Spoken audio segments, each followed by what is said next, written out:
That's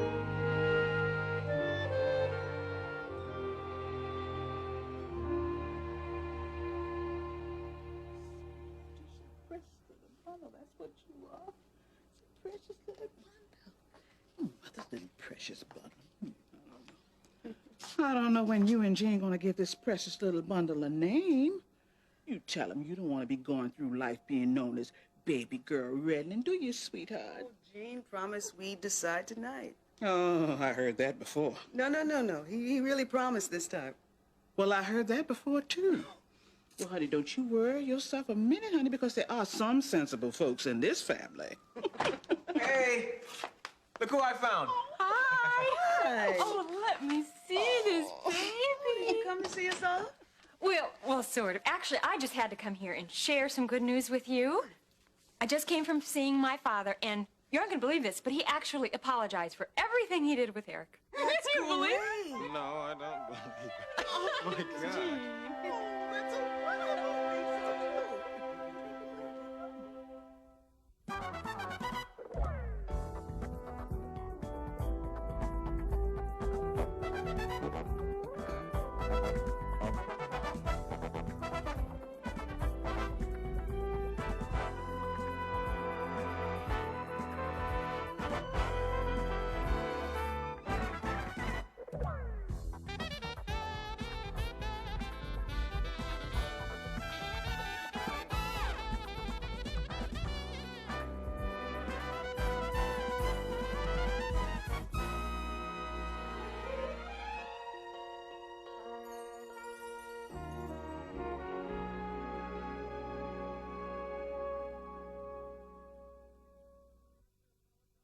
You mean Charles Carpenter actually apologized for something?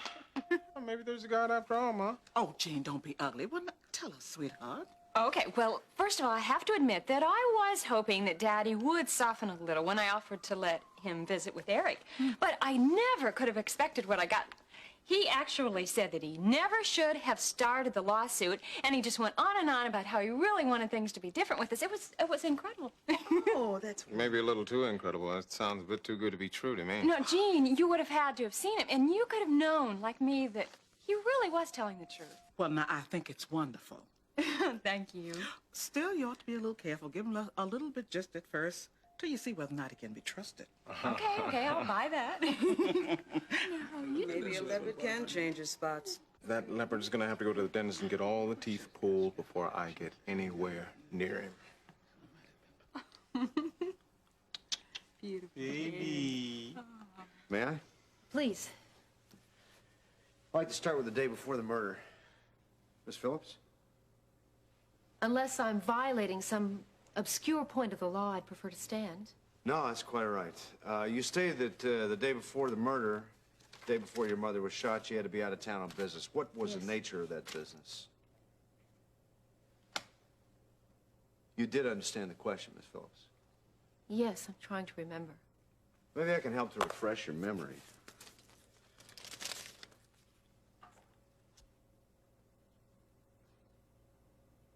So I had an abortion. What business is it of yours? It is my business because I have to reconstruct the emotional climate and circumstances surrounding your mother's death.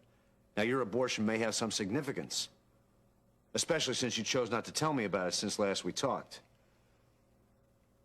I might also like to point out to you that I know a great deal about your activities the day and evening before the murder. So this conversation is really pointless, isn't it? I only mention it to encourage you to stick to the truth. I have no reason not to, Sergeant. I certainly hope not, Miss Phillips. After your abortion, what time did you arrive back in Kingsley? About 8 o'clock. You came directly here? Yes. Was anyone here with you? My mother. I told you this once before. Oh, yes, that's right. Now, refresh my memory again, please. She was here, why? Because Lee had a campaign commitment. That explains where Lee Carruthers was, not why your mother was here. She gave me no explanation, and I didn't ask her. Why not? She has her own home. Logic dictates she should have been there. I don't know. Did you ask Lee any of these questions? Yes, I did, and I'm still looking for a satisfactory answer. Well, I'm sorry, I can't give you one. Look, my mother and I had an argument when I came in. An argument? Yes, that's why we didn't go into the particulars of why she was here. What'd you argue about? Whether or not to tell Gil about the abortion. You didn't want to. No. But it was his baby, wasn't it? It's my body and it was my business. I see. But obviously your mother didn't agree. No. She thought I should tell him. But I told her that it wasn't any of her business, and right after that I walked out. And how intense was this disagreement, Miss Phillips? Not intense enough to do what you're thinking. Look, you have your murderer. You have him in custody. Why is it necessary to go through all of this? How intense was the argument, Miss Phillips? Intense enough for me not to want to come back here, which I didn't. I went to the Castaway bar, and then I went to Blair's. And yes, I ran into Gil at the Castaway. And no, I did not tell him about the abortion. Okay, then who did? The only person who could have, my mother. Which meant he lied. He lied to you about not seeing her that night. Also, the gun that was used to kill her belongs to him. I know. And you don't care? You seem to be very interested in preventing me from continuing my line of questioning, Miss Phillips. Now, why is that? Because I find those two pieces of information interesting, don't you? I'm quite sure you do. At what time did you arrive at Miss Simpson's apartment? 9:30. What happened when you were there? We talked. I told her about my argument with my mother and with Gil, and that I couldn't deal with it, and she said that I could stay with her. Where did you sleep? On her couch. You can call tossing and turning sleep. Finally, about 6, I decided that anything was better than being that uncomfortable, so I came back here to face the fireworks with Mother and with Gil. And the rest you know. What time did Miss Simpson go into her bedroom? I don't know, midnight? You didn't see her again before you left? No. How did she sleep that night? I have no idea. Probably better than I did. Excuse me.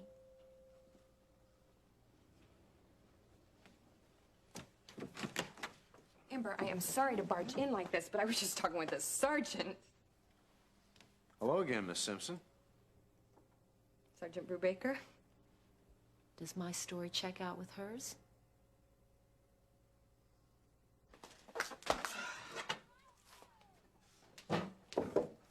Babs, you down here? Yeah, I'm in here. Oh, hi. Listen, have you seen Eric? Did he come tearing through here? Oh, yeah, he went down to catch the ball game in Johnson's lot down there. Oh, okay. Hey, do you know what the difference between quarts and gallons is? Oh, yes, gallons. That's when milk comes in, and quarts are when Chinese food comes in.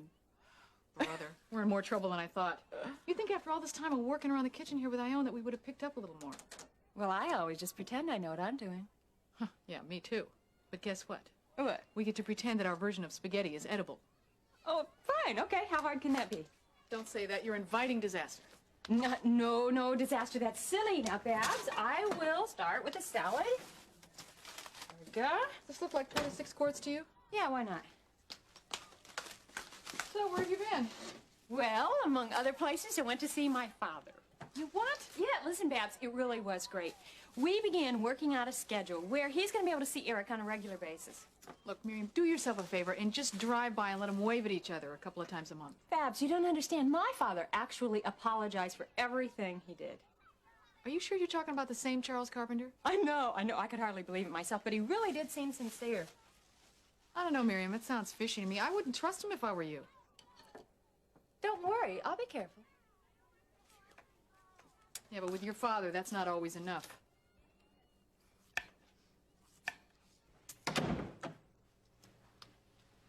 Well, did you catch me in any lies, Sergeant Brubaker?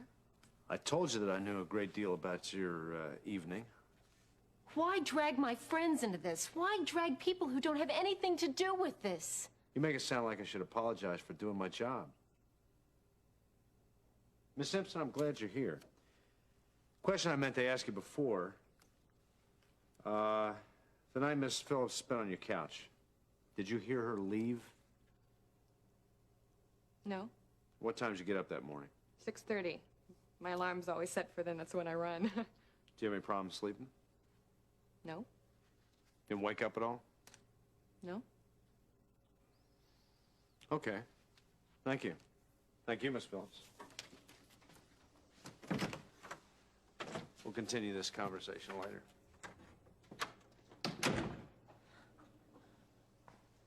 Can't believe this. He arrests my father for the murder. And then he comes over here and tries to make me look guilty. I'm sure that's not what this is all about. Oh, no? Then why did you rush over here with that worried look all over your face?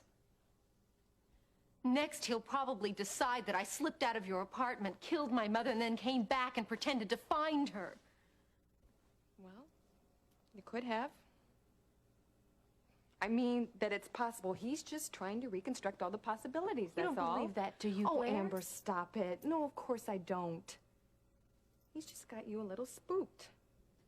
Now, everything's gonna be all right. I was in your apartment until 6. You don't have to convince me of that.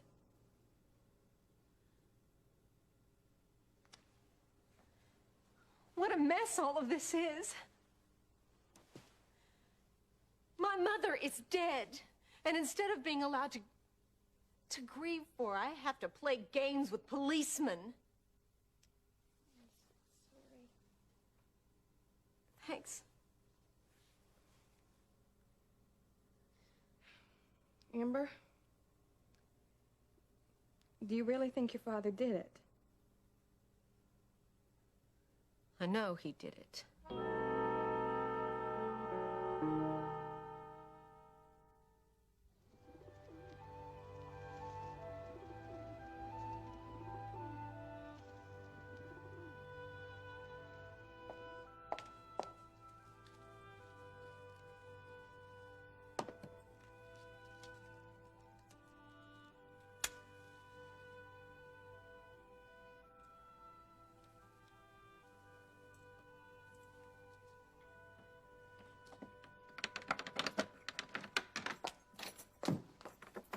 Right on time.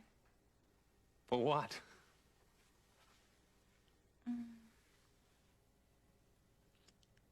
Wait, what am I being set up for? For a relaxing evening. Don't get so suspicious. Come on, sit down. What is this? I am going to give you a rundown of the evening's events. First of all, it is now 5:45, and your little adorable son, who wasn't quite so adorable the whole day long, is asleep, and he won't be awake till about 9 o'clock. And about 7:30, I figure we'll sit down to a beautiful dinner, chicken a la Martin.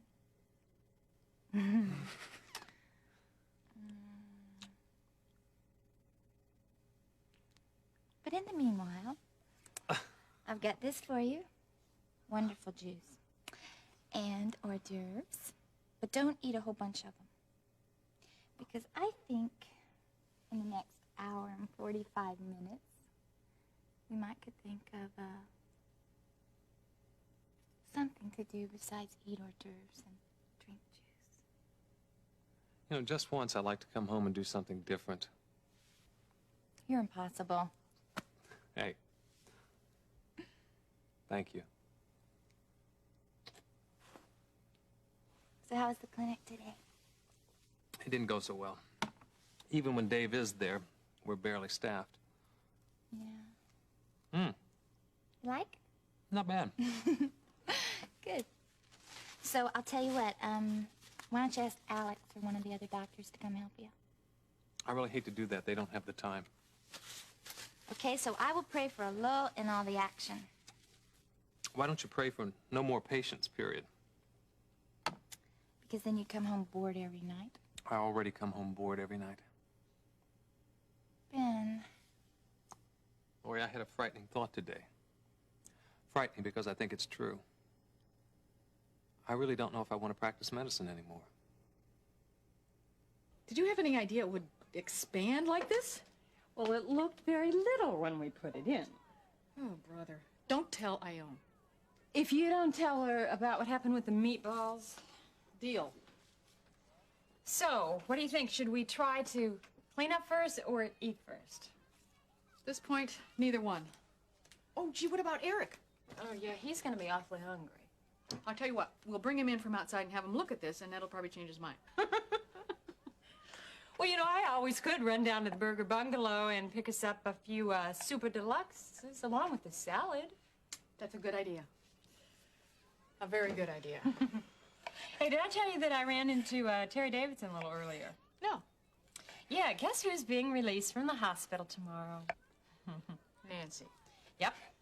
Oh, brother, now I'm really not hungry. You think Ione would have had the decency to warn us that she was coming back here? Babs, that's just it. She's not. Well, then where's she going? Terry doesn't even know. She said that Dan Myers, the one and only, is handling the whole thing. Oh, that's slimeball. Well, those two really deserve each other, you know? Well, one thing is, Ben Martin certainly doesn't deserve everybody teaming up against him. This is true. You know, one thing occurs to me. I mean, you take a shady lawyer and a con artist, and you put them together, and no matter what it is they're working on, it's going to wind up as being no good. I think we're making a very wrong assumption. Yeah, what's that? Well, I'm just wondering if the after effects of Nancy's injury are real. And I wonder if there's any way that we can prove it. Because of a stupid malpractice suit, you're gonna quit.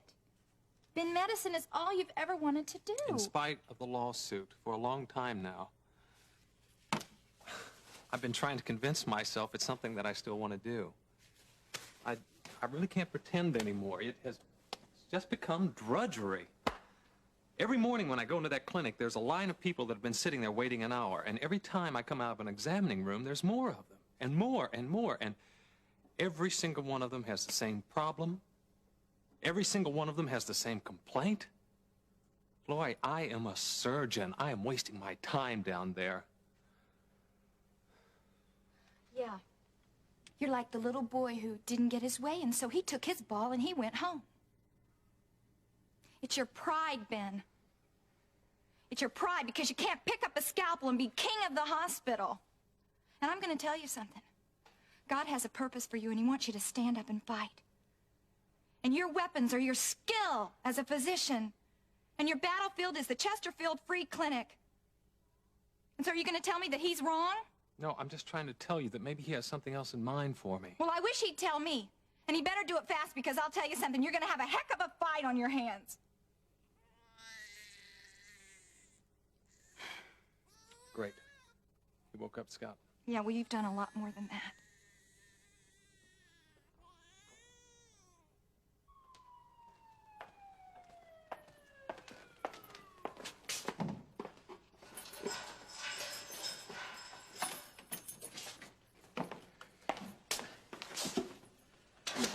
Anything on the date of the trial? No, nothing yet. Any indication what it might be? Well, no. My guess is it'll be a little less than a month. A month? Well, Dave, don't worry. You're not going to be in here that long. I think we've got the $25,000. From who? Well, the source wants to stay anonymous. But I'll let you know whatever I can as soon as I know. Well, that's good news, Harold. Thank you. Well, that's not the end of it. Apparently, there have been some inconsistencies in some of the alibis from some of the other people. Whose? Gil Prescott and Lee Carruthers. Now, it's unofficial, definitely unconfirmed, but after years of doing business with the Brubaker, I get to where I can sense things, and I know that he's not happy with what they told him. No, Lee and Gil. Why would they do such a thing? Well, why would anybody? Yeah, but when you think about the two of them, it's ridiculous. I mean, what motive could Gil have? And Lee, well, Kate was his wife. And no matter what selfish reason he had for marrying her, she was no good to him dead. Stranger things have been known to happen. Look, Dave, I know it sounds kind of hard and callous, but as much suspicion as we can divert from you, the better it's going to be for you.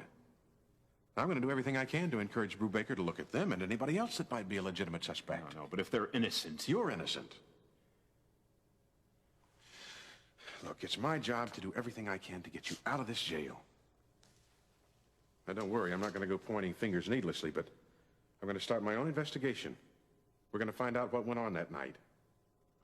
I'm not sure that that's even possible anymore. It's possible.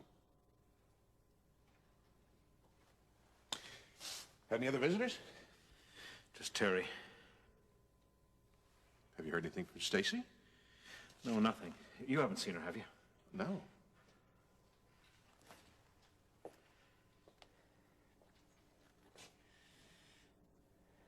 I wonder if I'll ever see her again.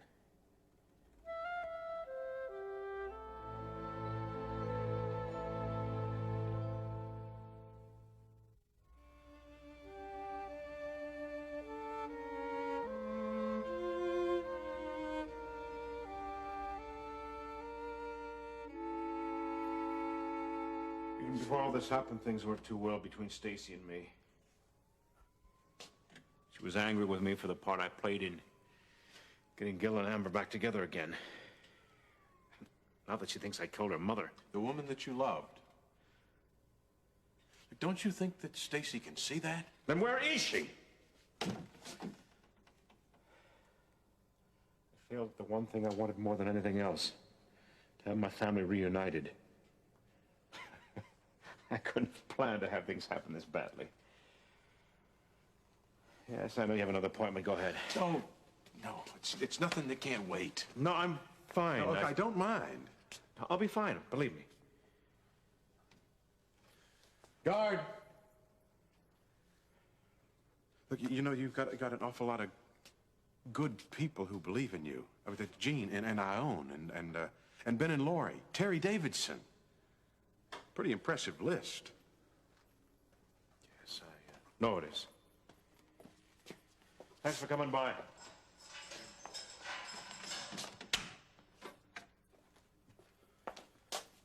I'll talk to you tomorrow.